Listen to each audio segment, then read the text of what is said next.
Who watches The Watchmen? Probably not enough people to get a second season. I don't know if I can tell you right now. You're listening to Diminishing Returns, the podcast about sequels, prequels, spin-offs and reboots. I'm Chris Scott, and across from me, he's the only man to walk into this podcast studio with honest intentions.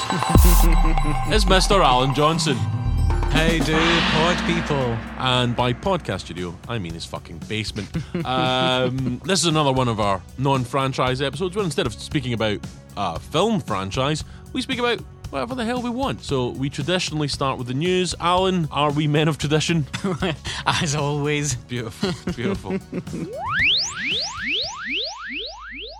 What news have you got for Daddy? By the way, I do want you to call me Daddy throughout this whole podcast. Would that be weird? Well, Daddy, that would be incredibly odd. Say it slower.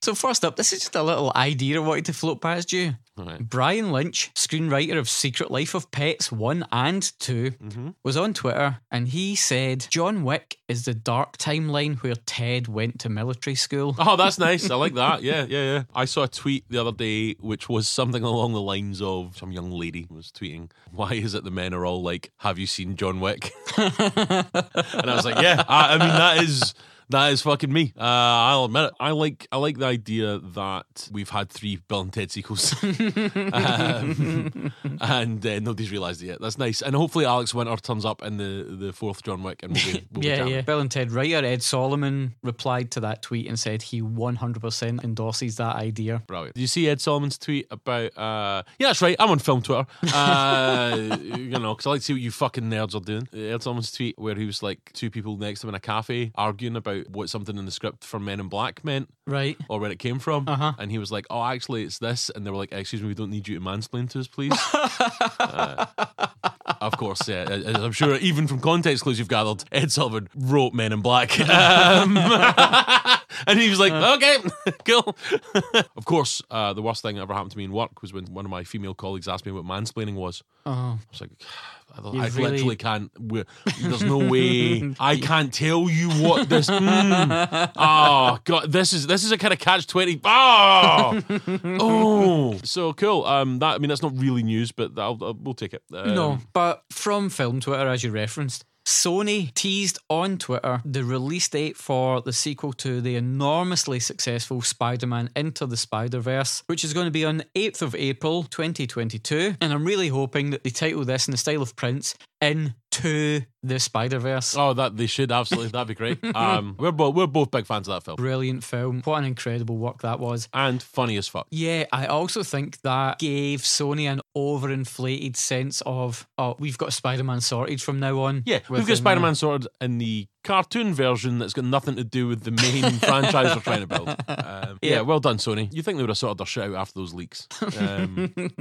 Now I know you're not remotely excited about Frozen 2, but they did release... Come on, Alan. Why don't you just let this be? Go. Let what? it go. What does that mean? I don't even know. So they've released a big song from Frozen 2 and it's called Into the Unknown by Panic at the Disco. And the only reason I bring this up here is so that I can tell you a tale from 2006. Rock legends here. Love it. For any newer listeners, Alan used to live the glamorous life of a rock and roll roadie. So in 2006, I was working for a band that were doing the Reading and Leeds festivals, and while we were setting up in the afternoon at Reading, a band came on, and then all of a sudden there was a giant kerfuffle on the stage. We ran around to see what had happened, and a bottle of water had been thrown from the audience about 30 seconds into the Panic at the Disco set, and the bottle just clonked the singer right on the head and just knocked him out cold. Oh, really? Fuck. It was amazing. I got the biggest cheer of the day. More like Panic at the Festival, right, guys? Come on. Wow. And so, he was properly out. Oh, that's fucking... it's good that we can all laugh at his concussion. Yeah, fair play to them. When he came back to his senses, he was like, oh, we've got to finish the set. And they went back out. They were like, you're in hospital, it's 3 a.m. That's right. But my abiding memory of that day is just the noise of the singer hitting the deck while the band slowly came to a stop. But then they played a cover of Radiohead's Street Spirit Fade Out, and it was a fucking abomination. So there you go. Frozen 2 has a song that's sung by a guy that got knocked out in 2006 at Reading. Is it actually by Panic at the Disco? This song is written by the songwriting team behind Frozen. It sounds very much but like... Is it performed by Panic at the Disco? It's performed by... Right, hold the fucking bus. What fucking wee lassie that wants to watch Frozen is into Panic at the Disco? A band who were maybe at their peak, 14 years ago? No, they have rebranded. It's now just the singer, Brendan Urie, and in the last 12 to 24 months had a couple of big pop hits. Really? That's the band we're bringing back? Panic at the Disco?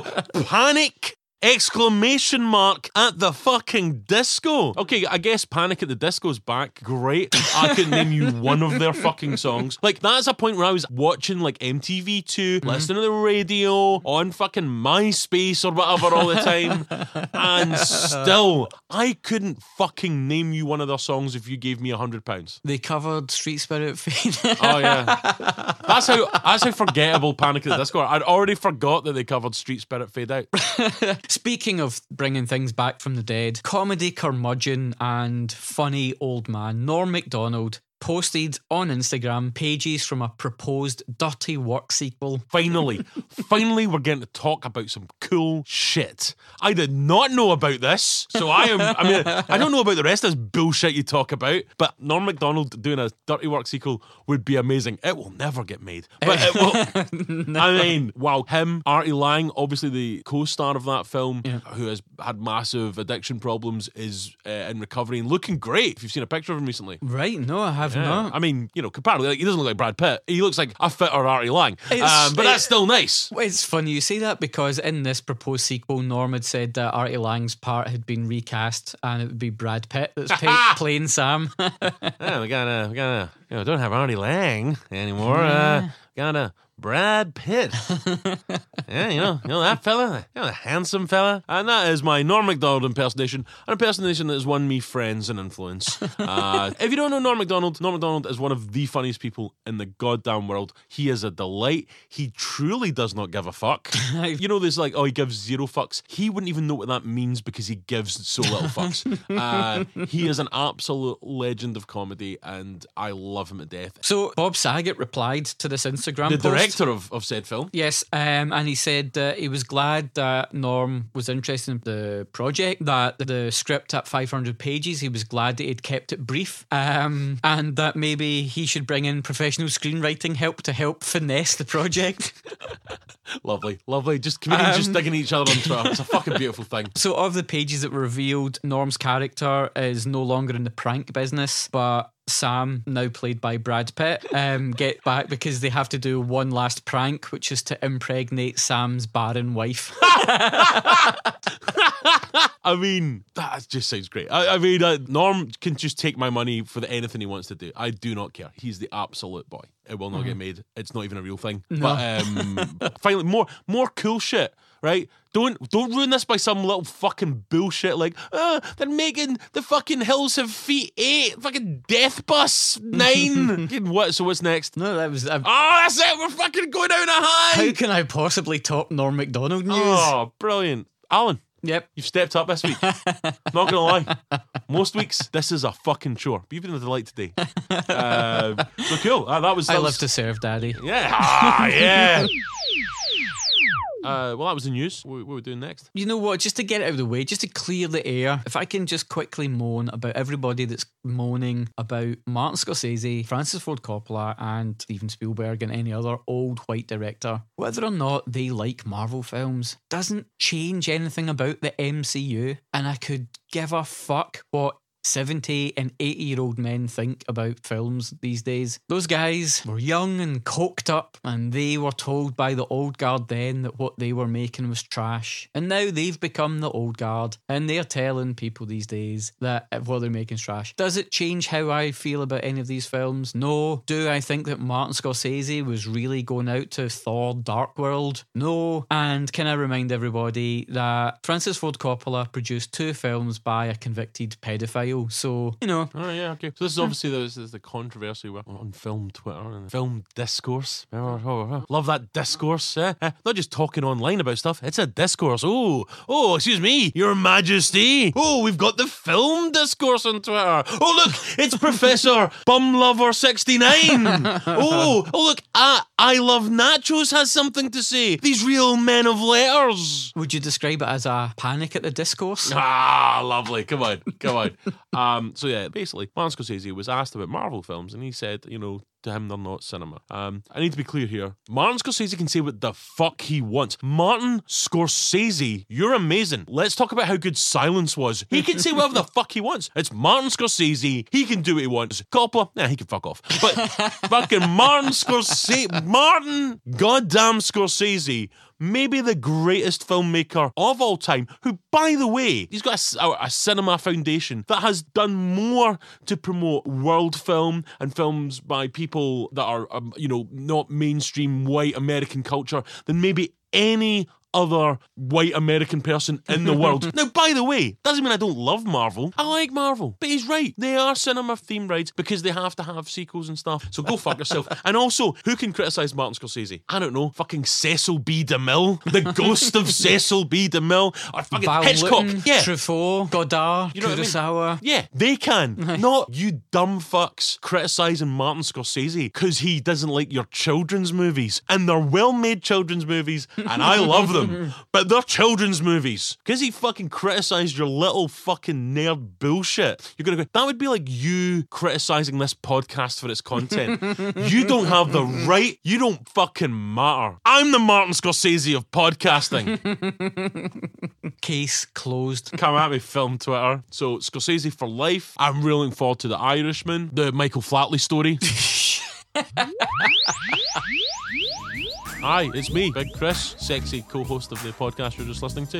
If you've listened to previous episodes, you know that I run a comedy night, Hard Lotion Comedy, at the Amsterdam Bar in the Merchant City of Glasgow on the first Sunday of every month. We've had some of the best acts in Scotland at this. Great headliner, plus 5 wonderful shorter sets from great support acts. These lineups you would see in a comedy club for about 20 quid. We're bringing it to you for 3 quid. If you come to our December show, which is the 1st of December, with the great Scott Agnew headlining. He's had 5 stars in Chortle for his Edinburgh Fringe show. He was in the top 50 of Attitude's Gay Men of the Year. Oh. Fucking don't get that every day at a comedy club. So he's legit great. Some other brilliant acts on, and I'll be emceeing it, so you'll get to hear me talk even more pish. So that's £3 at the Amsterdam Bar in Merchant City. Look up Hard Lotion Comedy on Facebook, Twitter and Instagram. There's cheap pre-sale, so it's even cheaper if you get a pre-sale ticket. Hopefully we'll see you there. Oh, what's next, Monfrere? I think we need to talk trailers, Chris. Our favourite ever section. It is Trailer Talk. Bum, bum, bum. When I saw the title for this film we're about to speak about, I was really worried that it was about someone who had been struck off as a medical professional, because I noticed that it was just called Doolittle and not Dr. Doolittle. Well, maybe this is before he goes to medical school.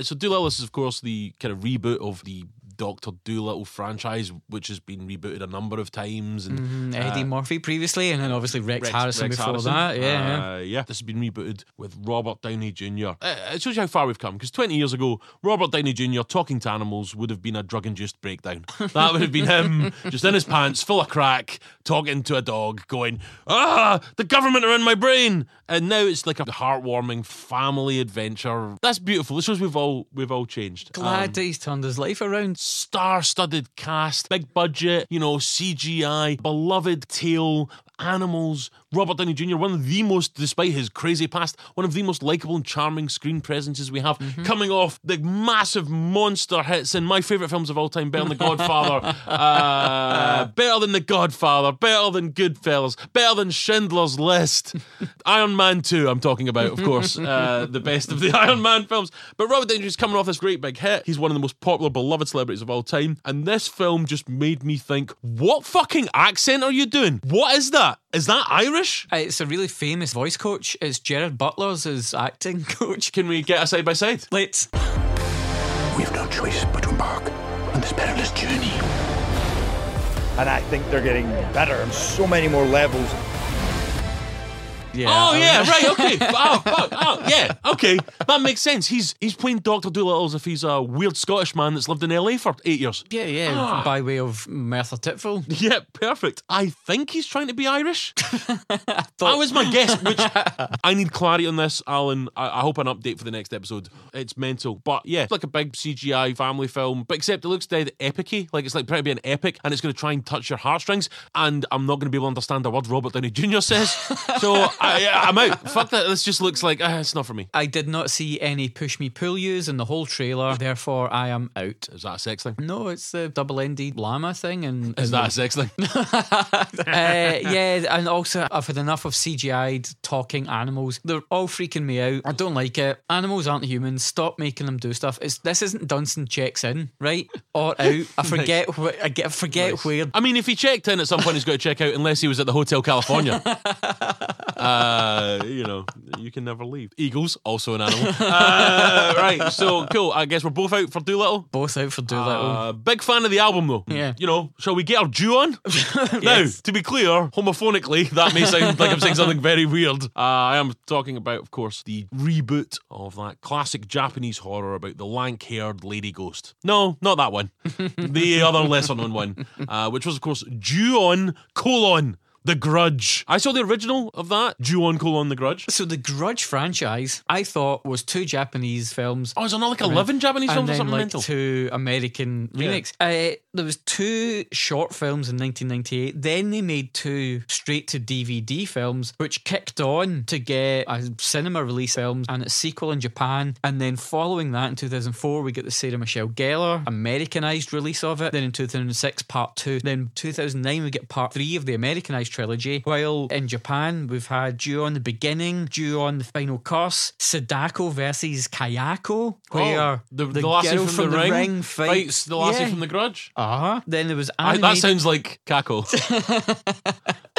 I was unaware there was so much The of Grudge a Grudge cinematic fans. universe. Yeah. I guess what now- you're saying is these filmmakers can really hold a grudge. Come on! Thank you, ladies and gentlemen. Words are my fortune, and I am skint. And basically here we have John Cho as an estate agent trying to sell a cursed house. Yeah.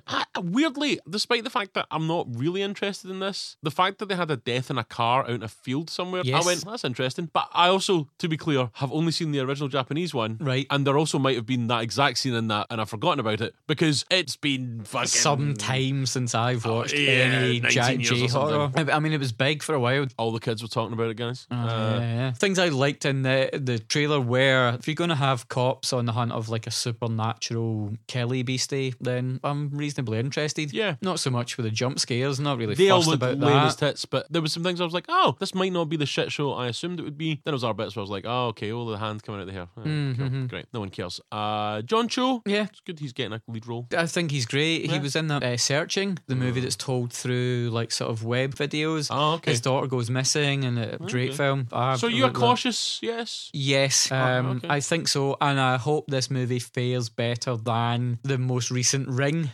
I thought you were going to say, I hope this movie fails. I was like, why? Fucking monster. But that makes more sense. Okay, cool. Good to know, man. All right, so, I mean, I'm a cautious no.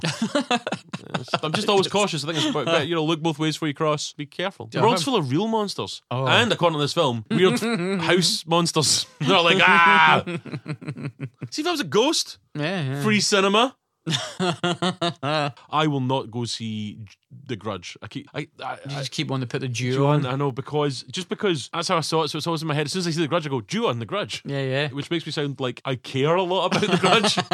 Like, I'm like, guys, you know what the most underrated film of the early 2000s was? Like, no, I do not care. I barely remember it. And Ring was much better. You know, it's the most wonderful time of the year. It's Black Christmas. Hey. Or as we know it, Kwanzaa.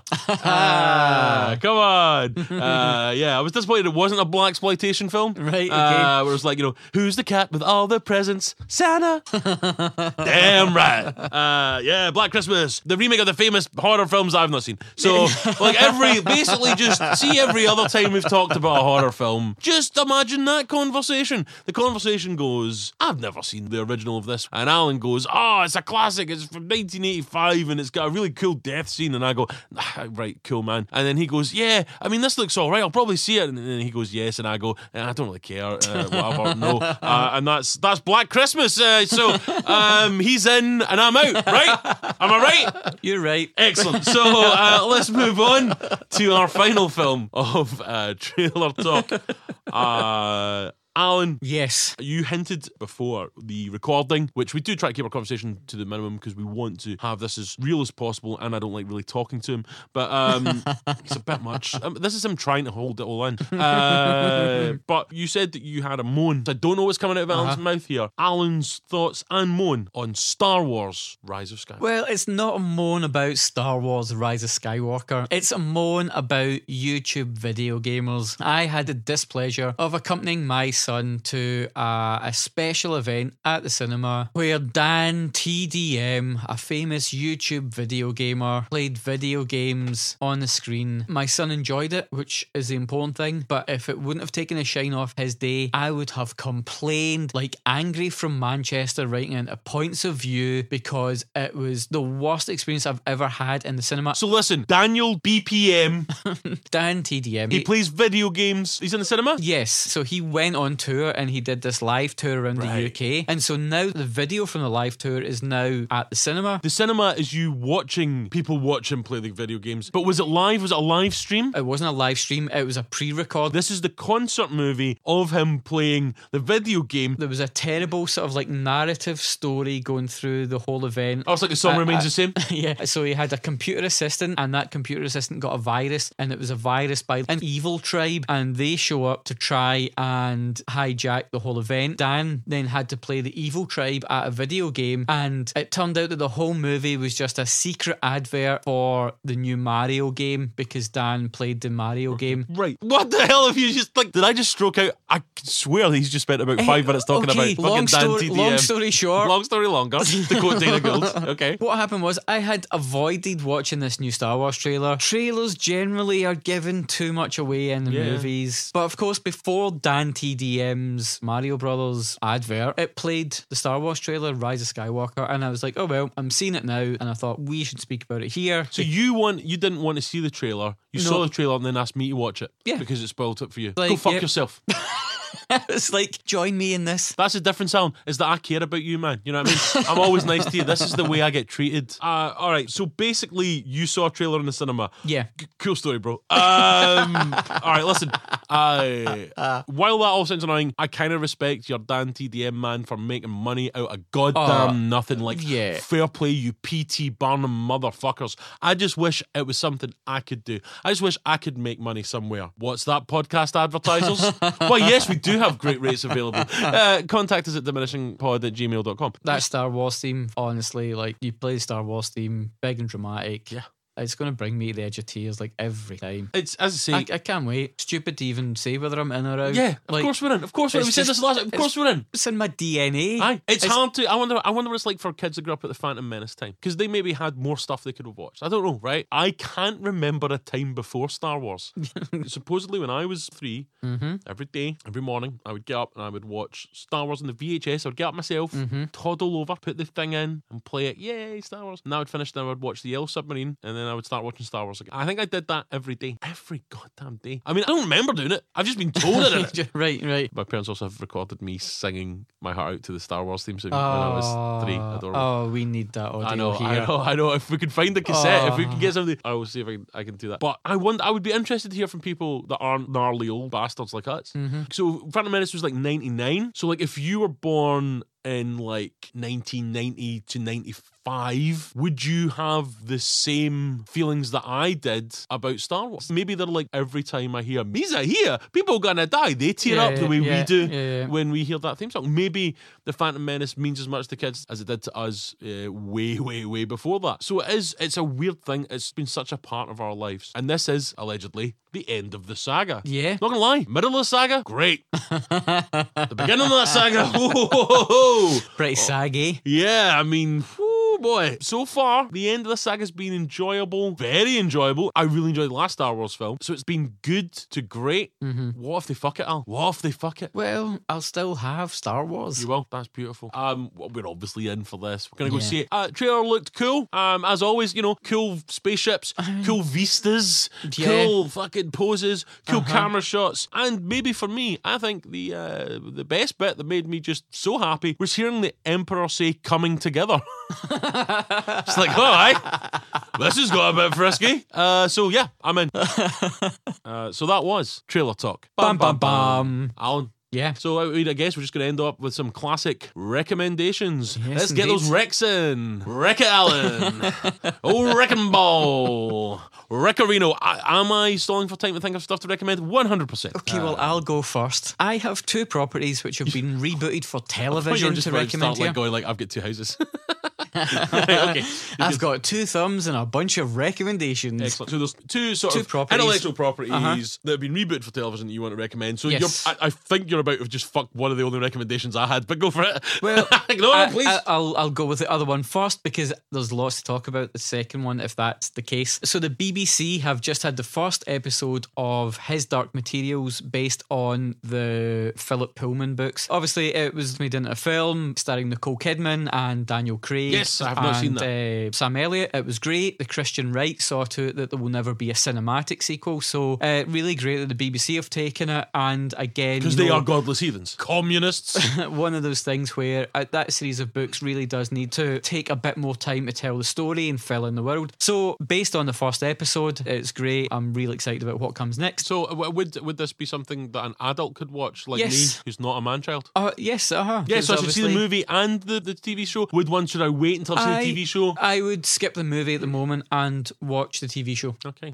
And of course, I thought my television highlight of this year was The Righteous Gemstones, which was absolutely brilliant. Haven't seen it yet, but I heard it's great. But no sooner had The Righteous Gemstones first season finished than HBO released Watchmen, which I have to say has blown my mind. It's been unreal, innit? Unbelievable. I'm just going to Tony the Tiger it. Great. How many episodes in? 3? I've watched all 3, yes. Yeah, I mean, fuck a luck a ding dong. So HBO are doing a Watchmen. It's not the original book. It's going to be like a sequel. To exist in that world and feel like it is a natural extension to the comic book and play on those themes, update it for a modern audience. It's so clever. It's so rich. It has so many references to the book. Man, week after week, it has surprised me in another way, and I can't wait to see how this plays out. It's my favourite thing on TV at the moment. I love the original Watchmen film. Was there a comic book? No, I'm only kidding. Come on, guys.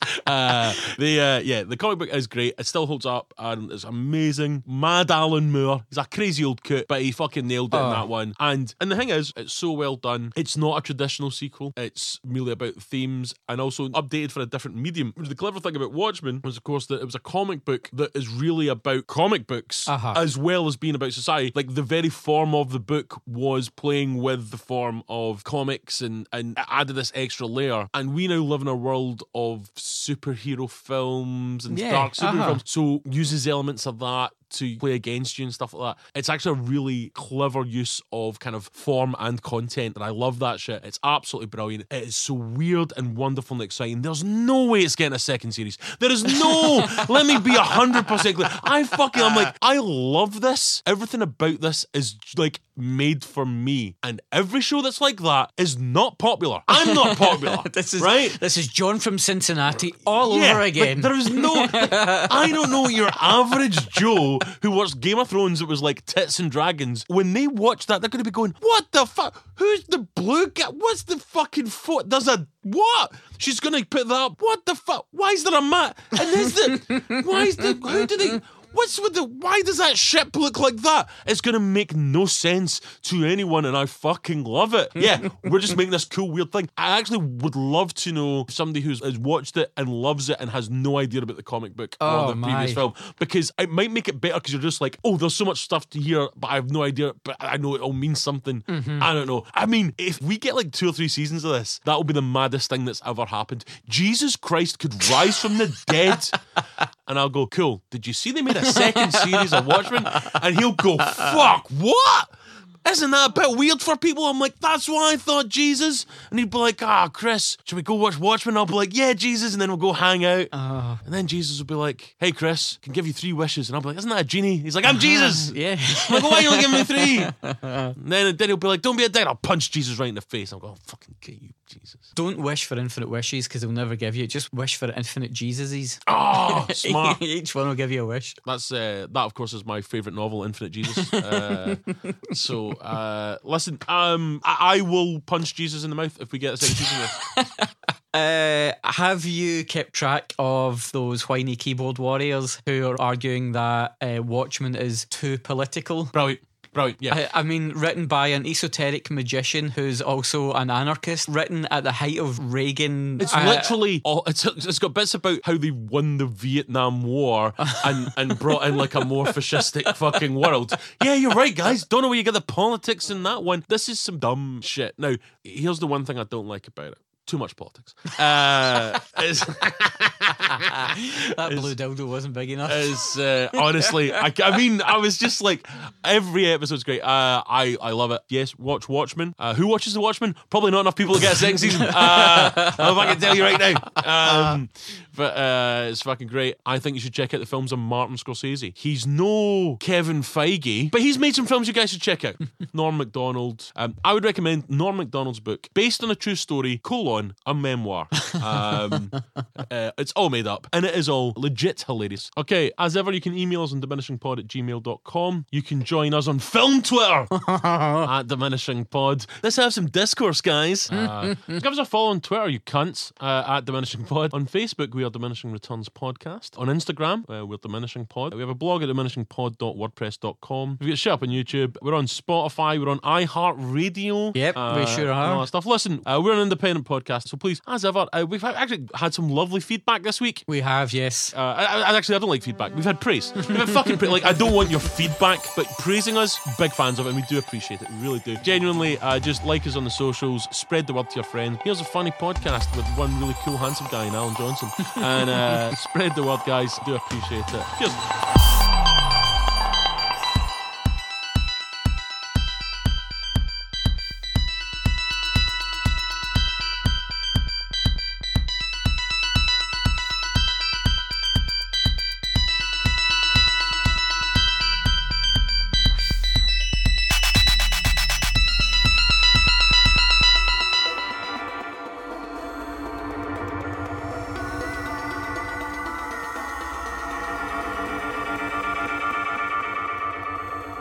Hoo-ha! Hoo-ha! That prick up there, I never like him. I'm just doing bad Pacino.